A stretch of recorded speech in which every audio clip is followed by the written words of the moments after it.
Les 4 premiers mois de l'année, les entreprises d'État chinoises ont enregistré une croissance de leurs résultats d'exploitation de 17,5% en glissement annuel. C'est un peu moins que celle enregistrée uniquement sur les 3 premiers mois de l'année qui s'élevait à 18,5%. Les bénéfices ont quant à eux augmenté de 24,8% sur les 4 premiers mois de l'année contre 40% sur les 3 premiers mois. Et ce, malgré une baisse de la croissance des coûts pour les entreprises publiques, ce qui indique une contraction de la rentabilité en avril.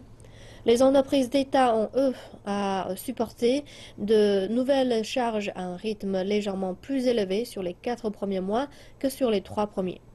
Les secteurs du charbon, de l'acier et des métaux non ferreux sont de nouveau en croissance cette année et sont restés dans le vert ces 4 premiers mois.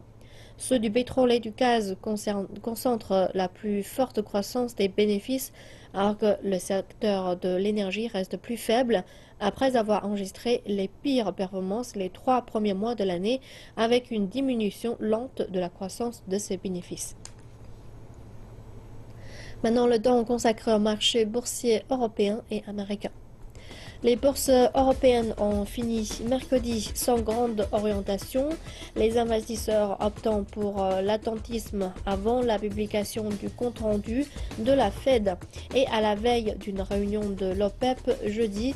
L'indice CAC 40 a perdu 0,13%, l'indice FTSE 100 a rebondi 0,40% à la clôture, évoluant non loin de ses sommets atteints la semaine dernière. La bourse de Francfort a terminé en léger repli, l'indice vedette DAX lâchant 0,13%. Wall Street a légèrement monté mercredi, les investisseurs étant plutôt rassurés sur les intentions de la Réserve fédérale après la publication des minutes de sa dernière réunion de politique monétaire.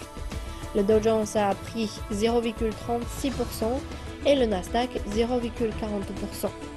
L'indice élargi S&P 500 a avancé de 0,25%, un record de clôture.